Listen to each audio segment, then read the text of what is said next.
Oi, turma, tudo bem? Vamos começar então a nossa segunda aula de linguagem jurídica. Hoje, então, gostaria de já iniciar propriamente nos temas relacionados à disciplina. Na aula passada, então, nós fizemos uma apresentação e uma prévia dos conteúdos que vocês vão encontrar. E hoje, então, é a aula que eu escolhi para conversar com vocês a respeito de o que é a linguagem e o que é a linguagem jurídica, certo? Então, nós começamos com uma pequena contextualização de como isso se relaciona com o nosso objetivo maior, que é a compreensão da linguagem jurídica, certo? Então, primeiramente, o que nós precisamos pôr em mente, pôr na cabeça, é que a vida dos operadores jurídicos, ela consiste em transformar emoções em palavras, interesses em razão, na busca do que é certo. Então vocês vão observar que a ideia da própria linguagem é expressar, é exteriorizar, né, colocar no mundo o que está no pensamento humano, que é fruto da razão humana, e também as suas percepções acerca do ambiente que o cerca, o ser humano, que cerca o ser humano, certo? Então, a gente precisa pensar essa disciplina no sentido de como os operadores do direito, então, precisam externalizar aquilo que estão pensando, fruto da sua própria racionalidade, ok? Então, a linguagem, como nós vamos perceber, ela trata da capacidade de transmitir um determinado conhecimento, emitir opiniões e emoções por meio das palavras, certo? Então, a forma como as palavras serão postas vai fazer toda a diferença na atividade jurídica, assim como faz na comunicação em geral. No entanto, nós vamos perceber que a nossa comunicação que nós utilizamos no dia a dia, ou melhor dizendo, a linguagem que nós utilizamos no dia a dia, ela tem características diferentes da linguagem que nós vamos utilizar no direito. Especialmente quando se refere à linguagem escrita. Nós vamos observar então na aula de hoje as diferenças entre um tipo de linguagem e outra, ok? Então, uma terceira, na verdade, questão que eu pus para vocês aí, destacando nos slides, é que o mundo do direito, então, é o mundo da linguagem. É o mundo da linguagem falada e escrita. Como eu disse para vocês na aula passada, né, um dos jargões jurídicos que vocês vão aprender nessa jornada é o que não está nos autos, não está no mundo, certo? Então, nas atividades jurídicas, vale aquilo que estiver posto no papel. E, obviamente, nós temos algumas regras para tornar essa expressão de sentimentos, de ideias, de racionalidades, interpretações no papel. Nós vamos ter algumas regras mesmo que serão utilizadas e algumas observações a serem feitas. Algumas não, várias. Né? Então a gente vai ver que o direito ele tem muitas especificidades no que se refere à linguagem, ok? Por isso que a gente dedica uma disciplina inteira para isso. E aí então, gente, a linguagem em geral e a linguagem jurídica em particular, elas devem ser precisas. Então vai ser uma das características da linguagem jurídica e da boa linguagem no geral, é a precisão, certo? Então é imperativo dominar os conceitos e os sentidos das palavras. Então nós vamos perceber que dentro do que é a linguagem e pensando na linguagem jurídica, algumas palavras que nós utilizamos comumente na nossa comunicação, certo? Na nossa forma de expressar as nossas ideias, elas vão ter um sentido completamente diferente na seara jurídica. E, portanto, então, nós precisamos dominar esses conceitos e os sentidos das palavras, certo? Então, nós vamos observar isso também, não só na aula de hoje, mas principalmente nas próximas, em que nós vamos levantar aí algumas palavras em que vocês vão ver que tem um sentido completamente diferente. E aí, por fim, para a gente começar a conversar, na verdade, separei essa frase, na verdade todas são frases do Luiz Roberto Barroso, essas que constam aqui nos slides, e onde ele, na verdade, faz a apresentação do manual de linguagem jurídica, desse manual de linguagem jurídica que eu estou citando, e ele fala muito acerca de como nós precisamos pensar e buscar uma linguagem jurídica que seja ao mesmo tempo nobre, compatível com a atividade que o direito se propõe, e que seja simples também.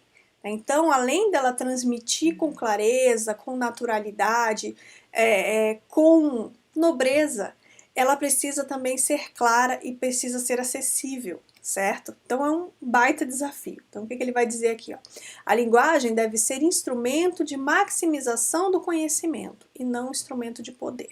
Então, como conversei com vocês e falei acerca dessa minha visão na aula passada, nós precisamos buscar uma linguagem inclusiva, uma linguagem que as pessoas entendam, que não seja uma barreira na busca pelos direitos das pessoas, ok?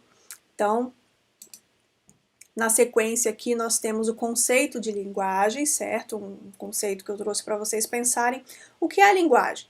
Então, entende-se por linguagem qualquer sistema de signos simbólicos empregados na intercomunicação social para expressar e comunicar ideias e sentimentos, isto é, os conteúdos da consciência. Então, como eu falei para vocês no início da aula, a linguagem ela passa por essa exteriorização de sentimentos, de pensamentos, de interpretações, certo? Então, o sistema, né, o código que nós utilizamos, o sistema de signos simbólicos empregados para essa comunicação, nós denominamos de linguagem, certo? E aí vai ter alguns termos que vão diferir de um para o outro, como por exemplo aí a comunicação. Então, se a gente pensa, tá, qual a diferença de linguagem para comunicação? Então, olhando aqui o conceito de linguagem, isso parece muito com comunicação, certo? Mas a comunicação, ela necessariamente tem que ter ali um destinatário naquele momento. E quando a gente está falando de linguagem, a gente está falando de expressão da linguagem, independente se tem alguém servindo de destinatário naquele momento preciso ou não. Tá bom? Então, a gente vai já ver também em outro momento aqui algumas diferenças para outros termos utilizados aqui também, certo? O conceito de linguagem, portanto, ele está muito vinculado, se vocês pegarem qualquer manual de linguagem jurídica ou outros manuais de língua portuguesa, a questão da linguagem ela vai estar bastante voltada à exteriorização da representação do mundo e do pensamento humano. Então, a forma, né, falando em termos mais coloquiais, é a forma como nós vamos nos expressar, nós vamos colocar para fora aquilo que está dentro da gente, enquanto ser humano, certo? Em termos bem coloquiais.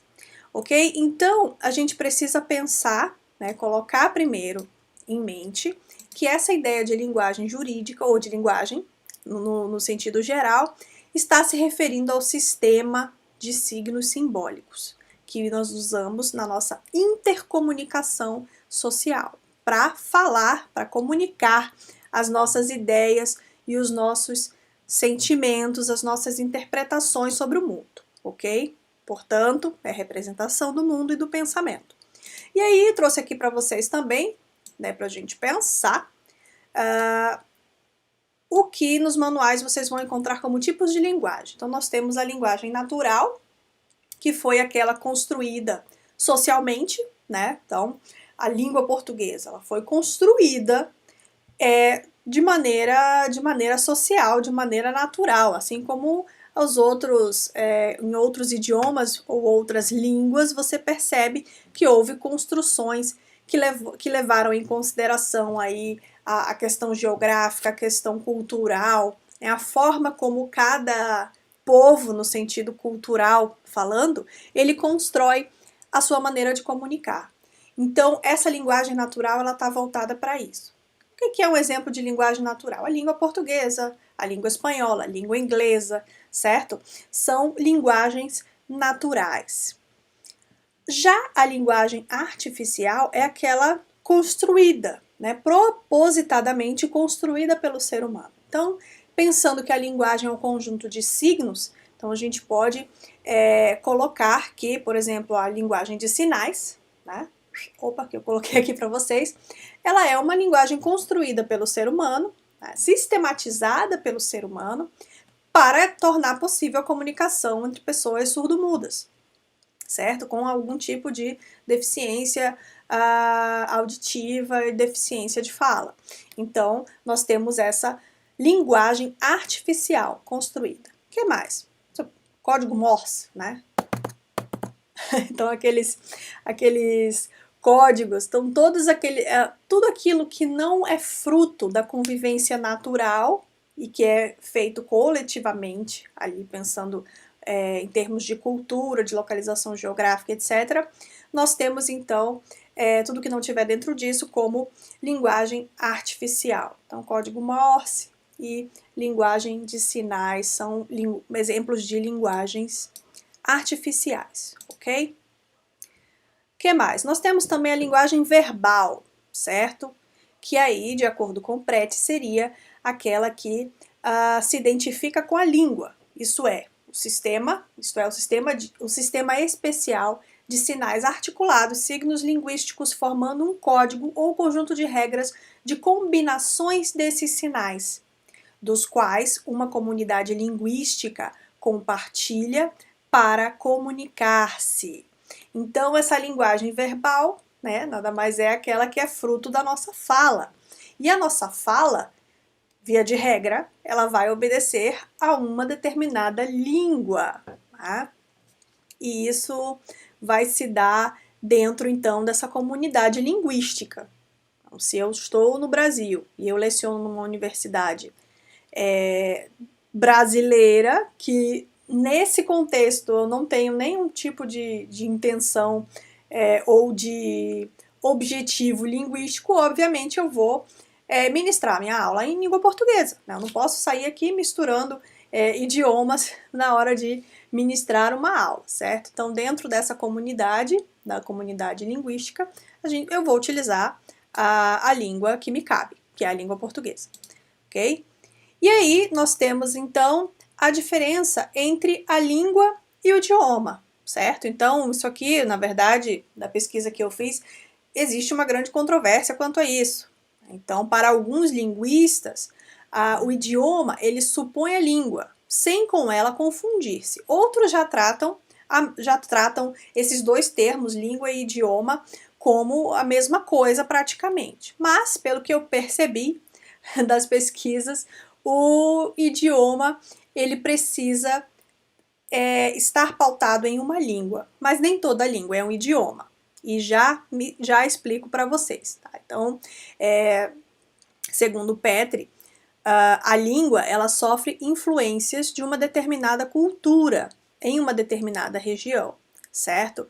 Então, o idioma seria a língua concreta, o modo de falar próprio de uma comunidade com acervo idiomático segundo a tradição histórica dessa comunidade. E aí, como exemplo, nós temos então o espanhol, certo? O espanhol, ele é um idioma e é uma língua. Porém, dentro da Espanha ou da comunidade de língua hispana, você tem algumas variações, e são variações bastante consideráveis de idiomas, certo? Que são aqueles, por exemplo, a língua basco, né, o basco. O espanhol, portanto, é um idioma e é uma língua. O basco, ele advém do espanhol, mas ele não chega a ser um idioma, mas ele é considerado uma língua. Então, a maioria dos autores que vocês vão, se vocês pegarem algum manual para ler a respeito, vocês vão verificar que o idioma está vinculado àquela determinação política, né, de qual é a língua que vai ser falada ou a língua oficial de um determinado país. E a língua, portanto, ela pode não necessariamente ser o idioma oficial e pode ter, então, algumas variações sem problema algum. E isso vai diferir um pouco de uma outra situação que é... Opa, o que eu fiz aqui? Volta slide. Que é a situação do dialeto, né? Então, nós temos, olha só, quantas expressões. Língua, linguagem, idioma, dialeto. Então, o que é o dialeto?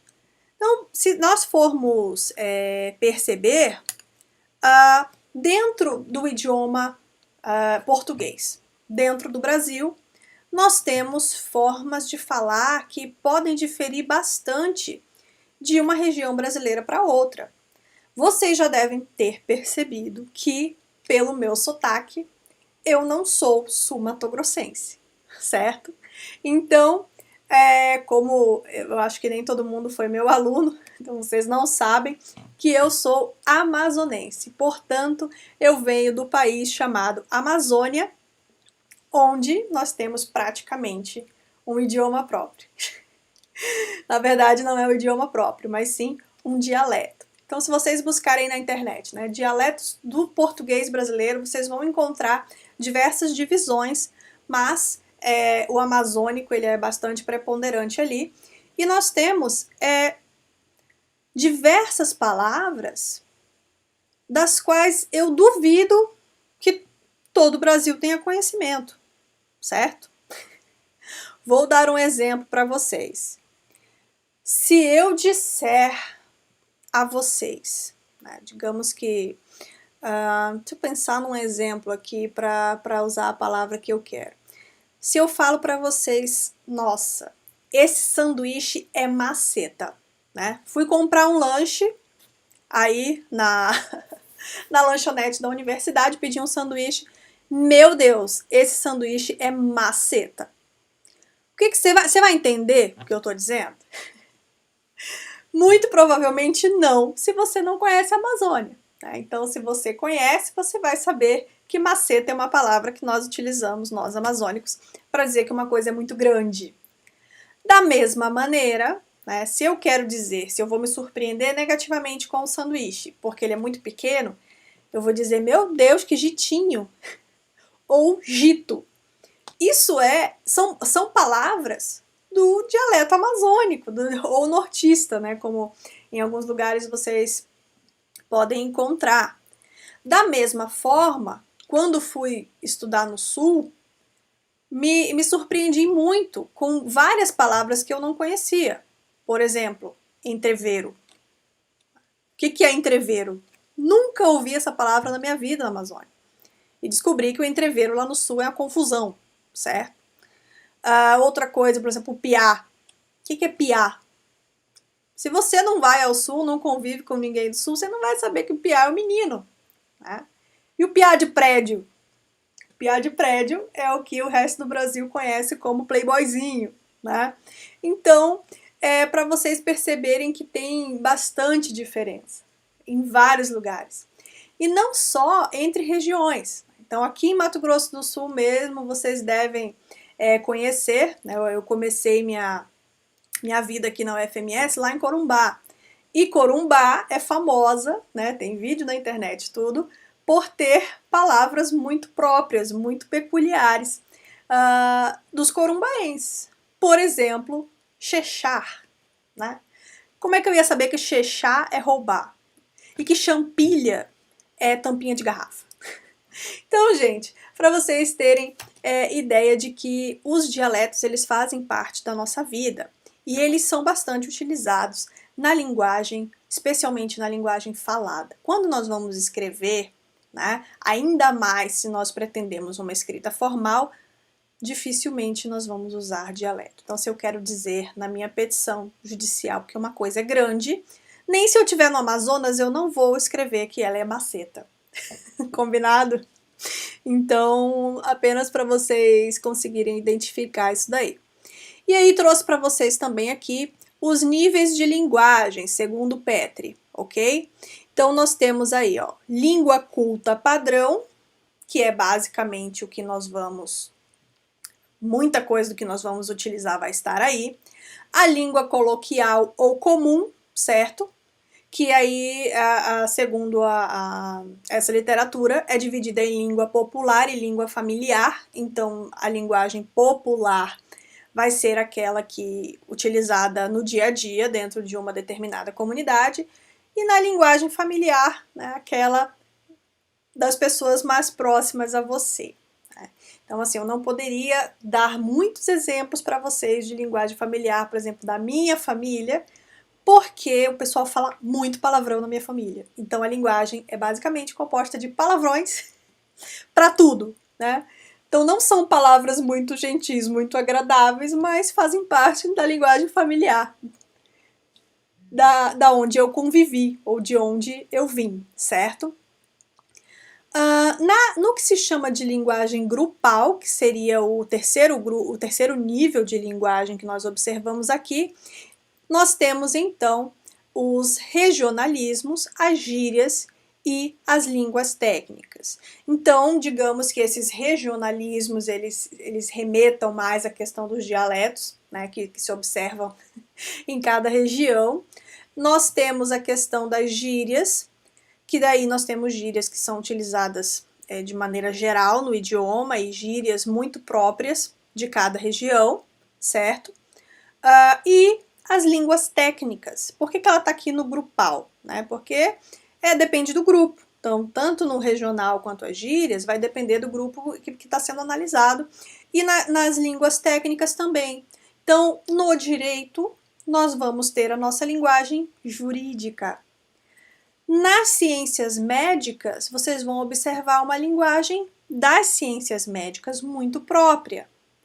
Então, vocês vão ter, na linguagem computacional, expressões e formas de colocar as coisas de maneira muito própria da linguagem computacional, ok? Então, a nossa linguagem jurídica, ela está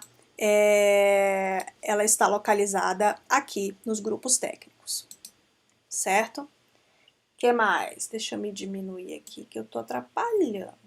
Pronto. Então, nós temos aqui, além dessa divisão, a diferenciação entre linguagem oral e linguagem escrita, certo? Então, na linguagem oral, nós temos uma linguagem mais abrangente. Uma linguagem mais abrangente em que sentido, né? Todo mundo usa. Mesmo se a pessoa for analfabeta, ela se comunica através da linguagem oral. Ao passo que na linguagem escrita, ela é menos abrangente. Você precisa ter um certo domínio para conseguir, precisa ser alfabetizado, né? Para conseguir escrever e se comunicar de maneira escrita. Então, na linguagem oral, se usa bastante linguagem não verbal, certo? Então, um gesto, né, uma forma de olhar, a maneira, a sua linguagem corporal, ela também vai comunicar, não somente a linguagem. Na linguagem escrita não se aproveita a linguagem não verbal, é o que está escrito e acabou, né? Não dá para escrever de um jeitinho assim que dê a entender outra coisa, não. Certo? A linguagem oral possui entonação e ritmo, certo? Na linguagem escrita não tem como fazer isso, por isso que por vezes a gente se confunde tanto no WhatsApp, e às vezes a gente tem problemas seríssimos de comunicação no WhatsApp, porque você escreve uma coisa, mas você está pensando do jeito que você está pensando para escrever. A pessoa que vai receber a sua mensagem, ela pode não estar na mesma vibe que você e entender aquilo de forma completamente diferente, descontextualizada do seu pensamento. Por quê? Porque não tem aquela entonação, ela não está olhando para você enquanto você fala, certo? Então aí, digamos que seja uma grande dificuldade que a gente tem, que nós temos enfrentado em comunicação nesse sentido, né? Quem nunca teve um mal entendido no WhatsApp, que atire a primeira pedra, né, gente? E que mais? A linguagem oral, portanto, ela pressupõe uma maior interação. Eu falo aqui na cara da pessoa e a pessoa me responde, certo? Na linguagem escrita não tem essa interação com o receptor, a pessoa lê e pronto, fica ali para ela. Que mais? apresenta repetição de palavras, apresenta-se essa repetição de palavras na linguagem oral, então a gente vai falando, vai repetindo palavra. No escrito não, a gente evita fazer isso, né? Evita ficar usando as mesmas palavras sempre, para poder enriquecer, porque fica estranho se ficar repetindo sempre. Que mais? Na linguagem oral nós temos a presença de pausas, como que eu acabei de fazer, né? Eu paro, respiro, continuo, penso assim, né? Começo a pensar e continuo o meu raciocínio. Na linguagem escrita não tem isso, o máximo que vai ter um ponto ou umas reticências, mas o texto vai estar logo em seguida disponível para a pessoa ler, então você não tem esse espaço para pausas. A gente recorre mais a onomatopeias, né? Então, por exemplo, se a gente está falando aqui, eu estou comentando para vocês que em alguns casos, quando nós vamos escrever, a gente faz aquele blá blá blá, né, na nossa escrita. Eu escreveria dessa forma para vocês, eu escreveria lá no material de estudo de vocês, por exemplo, não devemos nos ater a uma argumentação de blá blá blá. Não vou fazer isso, certo? Então se recorre com menos frequência a essas onomatopeias. E a gente recorre também a expressões populares e gírias na linguagem falada. Então, por exemplo, na minha linguagem falada, eu uso muita expressão popular, eu uso muita gíria para falar, tá? Mas na escrita eu não vou fazer isso. É assim que funciona. Agora, na linguagem jurídica vai ter ambientes e ambientes em que você pode agir dessa forma. Então, por exemplo, numa sustentação oral, o ideal é que você não use, né? Não se apegue a expressões populares e a gírias, que você mantenha a linguagem formal, a linguagem culta, né? Porque aquilo também se trata de querendo ou não, de um documento exposto de forma oral, mas é uma documentação da defesa que vai ser feita do seu cliente, se você for advogado, no caso, né? Então, na linguagem escrita, nós evitamos essa linguagem coloquial que a gente usa largamente na linguagem oral. Ok, gente? Então, basicamente, eu acho que vocês já devem ter visto esse meme aqui na internet, que é sensacional, né? Então, o que a gente faz quando a gente está escrevendo? Quaisquer, balbúrdia é legal, né? Tênue, não, a linha tênue, não, né? A diferença é tênue, tal situação está ambígua, há uma conotação, tá? Ok, você utiliza essas palavras dessa maneira. Agora, quando você tá falando, você tá louco, eita, tá ligado, né? Na moral, é nóis, mano do céu. E tem outros aqui que são impronunciáveis, tá? Mas é muito comum, é normal, faz parte da nossa forma de se comunicar, agir dessa maneira, ok? Então esse foi um meme muito famoso que rolou, quem não viu está vendo agora, certo? Então, gente, a minha mensagem para essa aula, qual é? Que na linguagem jurídica nós vamos preferir o uso de uma boa linguagem. Uma boa linguagem ela vai ter algumas regras, as quais nós vamos, né, observar também ao longo da disciplina.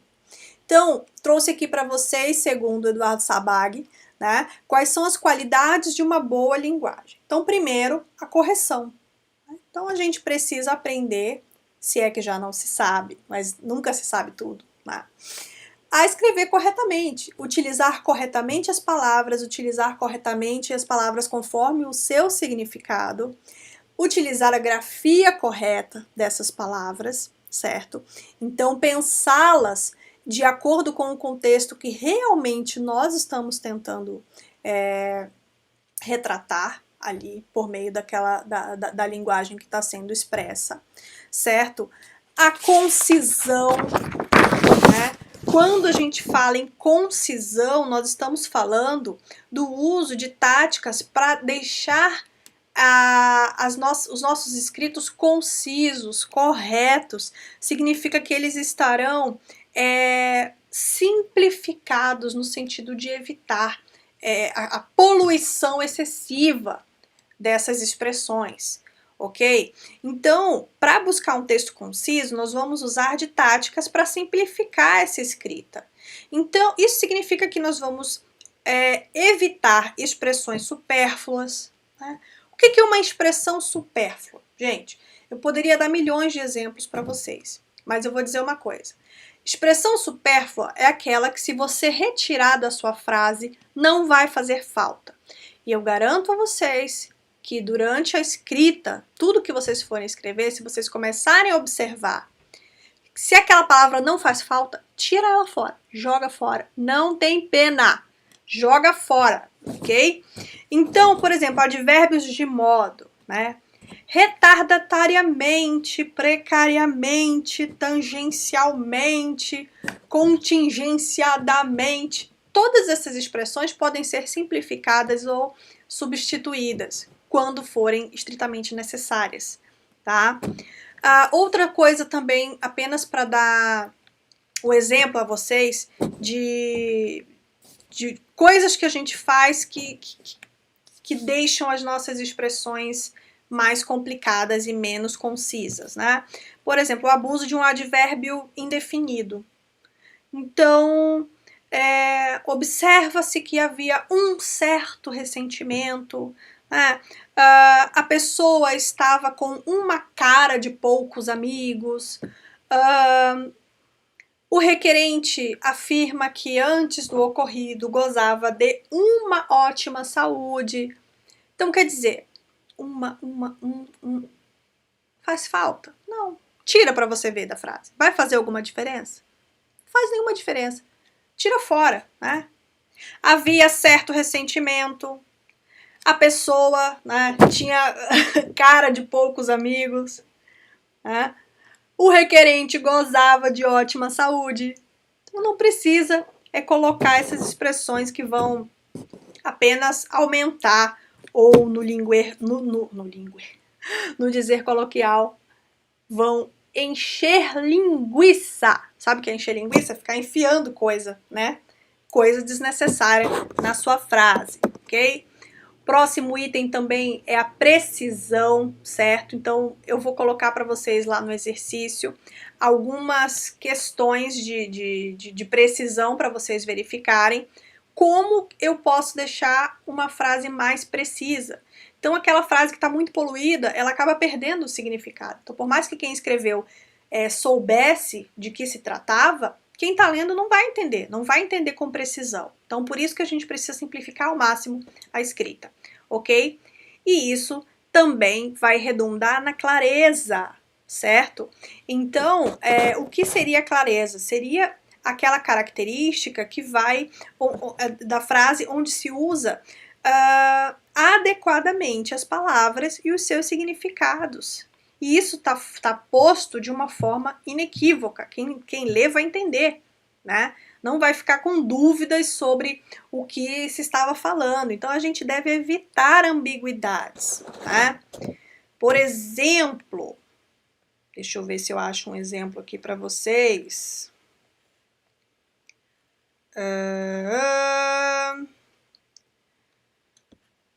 Um convite, por exemplo, para um seminário sobre... vai haver, né, um seminário sobre corrupção na Câmara dos Deputados. Imagina essa frase tudo junto. Seminário sobre corrupção na Câmara dos Deputados. O seminário é sobre corrupção e vai ser na Câmara dos Deputados? Ou o seminário é sobre corrupção que ocorre na Câmara dos Deputados? São situações diferentes, tá? Então, se a gente coloca, às vezes, as frases soltas, sem pontuação, a gente pode levar o leitor à ambiguidade. Ele não vai ter certeza acerca do que ele está escrevendo. Outra questão que nós vamos trabalhar também é a originalidade, certo? Algo muito raro hoje em dia nesse mundo de Google, certo? Então, na sua petição inicial, é importante que você aprenda a fazer a petição inicial, que você saiba os elementos para não cometer erros grosseiros que muita gente anda cometendo nas petições iniciais ou em outros documentos jurídicos, certo? Então, é muito triste hoje que você simplesmente copia e colhe argumentações inteiras. E eu não estou falando isso só de advogado, tá? Então, para quem trabalha na prática ou quem vai estagiar, vocês vão perceber os próprios órgãos, é um copia e cola danado, e às vezes não, os argumentos que serviam para um outro caso não vão servir sempre para todos os casos relacionados àquela questão. Você corre o risco de cometer injustiças sérias contra as pessoas. Eu já vi caso assim, né? Então, fazendo defesa criminal, o Ministério Público pegar, copiar e colar uma argumentação, né, para se referir a um réu primário, escrever que o réu é afeito ao crime, né? Então ele copiou de alguém que já tinha certamente uma lista de antecedentes criminais longa e colocou, né, coloca para todo mundo aquele mesmo modelo, né? O réu notadamente tem a vida afeita ao crime, quando se tratava, na verdade, de um réu primário, numa situação de vulnerabilidade, uma fatalidade que aconteceu, né? Então você precisa analisar caso a caso. Então, no direito, as pessoas falam muito do médico, o papel do médico que salva vidas, mas no direito você pode ferrar a vida de alguém se você escrever uma coisa mal, de maneira errada, certo? Se você escrever mal. Então, gente, próximo quesito, além da originalidade, né? Nobreza. Não é para ser rebuscado, mas é para ser adequado, tá? Então, nós vamos evitar o uso de palavras chulas, nós vamos evitar a linguagem baixa, a linguagem vil, a linguagem, né, repugnante. Então, nós vamos buscar uma linguagem correta, mas uma linguagem nobre, ok? Simples, porém nobre. E, por fim, uma linguagem harmônica, que a gente consiga ler tranquilamente, que não dê, né, aquele efeito de poluição mental que a gente não gosta de ver nos escritos de ninguém, certo? O que mais? Trouxe para vocês aqui um exemplo, tá? De como a gente pode simplificar e deixar nossos textos jurídicos mais adequados. Então, esse exemplo eu tirei do livro do Sabag, ok? Então, ele coloca aqui uma forma de escrita, né? Protesta assim o reconvinte pela produção de todos os meios de prova permitidos em direito, sem exceção, especialmente depoimentos pessoais por parte da reconvinda, por parte dos funcionários, por parte da autoridade policial e investigadores, de vizinhos, de testemunhas outras, da juntada de novos documentos, da prova pericial, expedição de ofícios e tantas quantas necessárias ao decorrer da instrução processual. Que cansativo, né? Tudo com vírgula, você nem respira direito. Ao invés disso tudo, prefira: protesta, assim, o reconvinte pela produção de todos os meios de prova admitidos em direitos. Você já eliminou um monte de coisa aqui, só com isso. Tá? Incluindo depoimentos pessoais, já que você quer ressaltar os documentos pessoais, então você põe incluindo depoimentos pessoais, a juntada de novos documentos, provas periciais e outras que se fizerem necessárias. Pronto. Agora, observe bem uma colocação e a outra e me diga se elas não dizem exatamente a mesmíssima coisa, certo? Sim, elas dizem a mesma coisa. Portanto, gente, vamos optar pela simplificação da escrita, pela democratização da linguagem jurídica, para que as pessoas entendam cada vez mais e tenham acesso a essa linguagem em busca pelos seus direitos, né? Que é isso que a gente espera. E aí, por fim, deixo para vocês um trechinho aqui do Manuel Bandeira, um poema, né? Em que ele diz: aproveito a ocasião para jurar que jamais fiz um poema ou verso ininteligível para me fingir de profundo. Só não fui claro quando não pude. Então, vamos optar pela clareza sempre, ok? No mais, gente, nós temos então a atividade que vocês vão fazer agora, em que nós vamos ver na prática alguns desses conceitos e como viabilizá-los na linguagem jurídica, tá certo? Um grande abraço para vocês, até a próxima!